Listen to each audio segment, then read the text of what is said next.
Stuck in quarantine, don't know what to do. Hold on, baby, Rhonda, she's got you.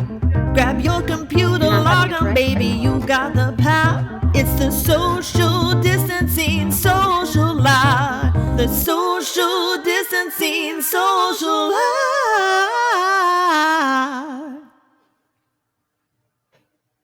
Don't you love my music? Isn't it catchy? Rhonda Shear's social distance, social hour.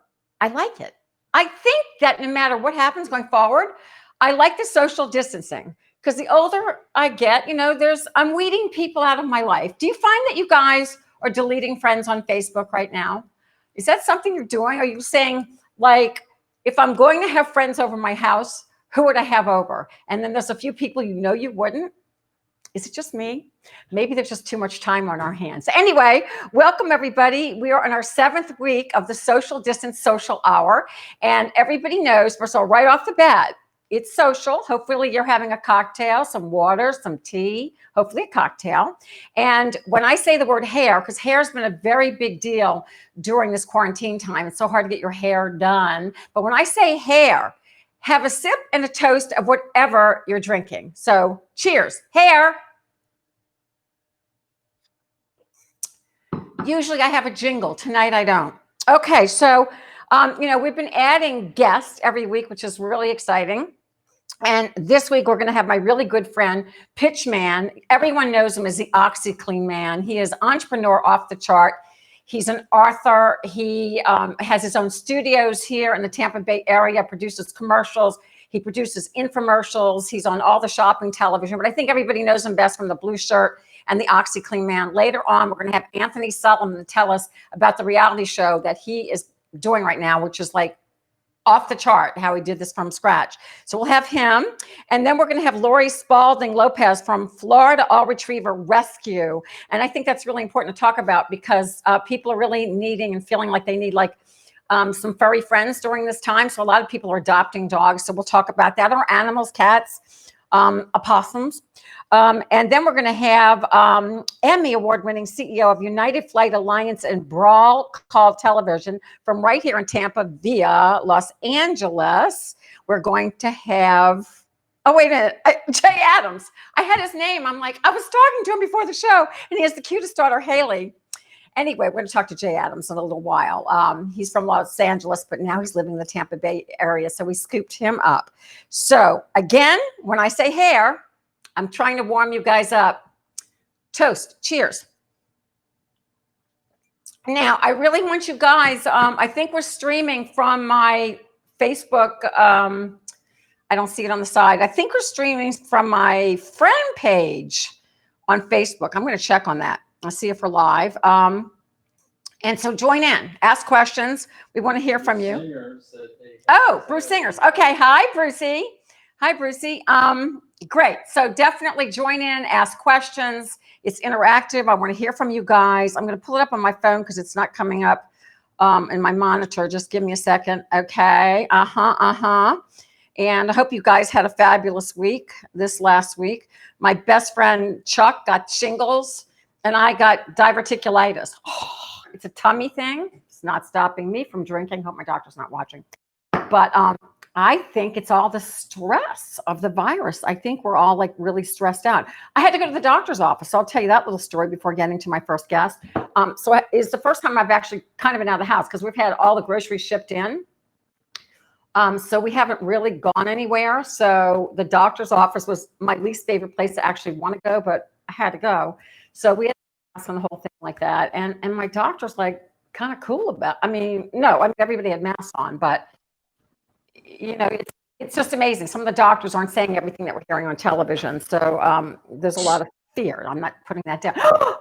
Well, you never know who's going to pop in and be my first guest. And look who it is. So I was telling you just a minute ago about my dear friend, Anthony Sullivan. He's like my little brother. And I'm so proud of him because he's just done so much.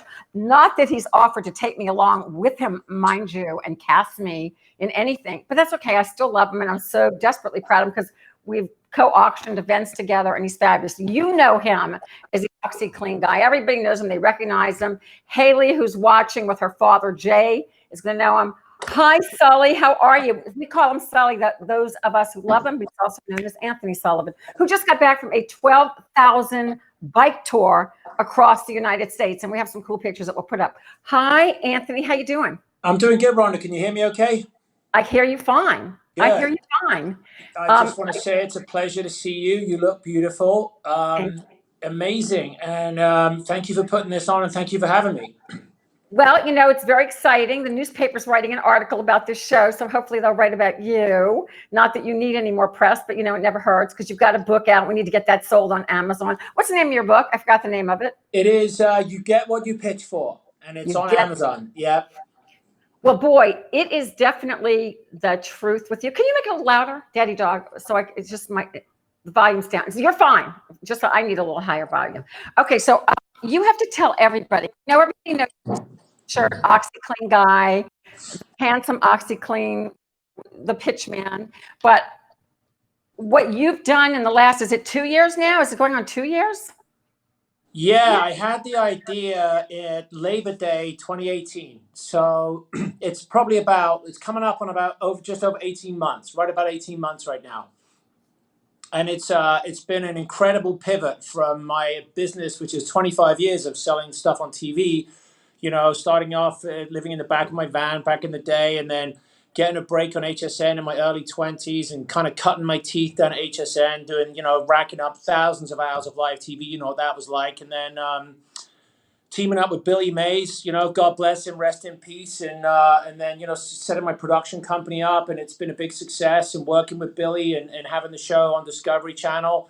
And then sort of after Billy passed away, I kind of sort of took a couple steps back, if you will, went back to my roots, went back into HSN, and have just been producing away and growing the company, and moved down to your neighborhood, down to St. Pete, which I love. I got about 20 employees full time that I love. Actually, Gene, one of your producers today, has been working with me on this new project. And I took a bit of a pivot about 18 months ago, and you know a little bit about it. Yeah, I do. And I mean, we were just showing a picture of your beautiful daughter, and which you can talk more about because it's helping her too. So what I love is that a lot of things that you do, and as you have grown and I won't say rediscovered, but discovered yourself, just like I kind of reinvented myself from the bimbo. Well, I'm still got a little bit of that. You've grown and reinvented and found health and wellness partially because of your daughter. But then, when you first told me, about Montkush, am I saying it right? Yeah, Montkush. Okay, so Montkush, so Van is my husband, and Sully, we're all good friends. And he's like, yeah, I bought this hemp farm. And I'm thinking, oh my gosh, he's growing pot. This is so cool. But then he said, I'm saying this about you, but that there was nothing there. It was land, but there was not one seed on it. And that you literally self-taught yourself you had to tell us how many acres, how to literally become a farmer and how you started. Because I think that is just an amazing story. Well, in a nutshell, I'll kind of make it quick, but Devon was on an anti-seizure medication. Devon has special needs. She has a duplication of chromosome 1 and 13, and she's had a myriad of health issues her whole entire life. And she was on an anti-seizure medication called Keppra. And I don't want to say too many bad things about Keppra because there's a right place and a right time for the right drug. But the side effects for Devon were debilitating. Anyway, her mom kind of suggested to me, Brett, who, she said, what about trying, CBD and cannabis? And at first I was sort of against it just because I didn't like the idea of my 7-year-old at the time walking around baked. And anyway, I slept on it and I thought, we got to try it. Anyway, we had amazing results with, and Brett is, she's a PhD in school psychology, so she really understands it. So I sort of let her just go to town on it.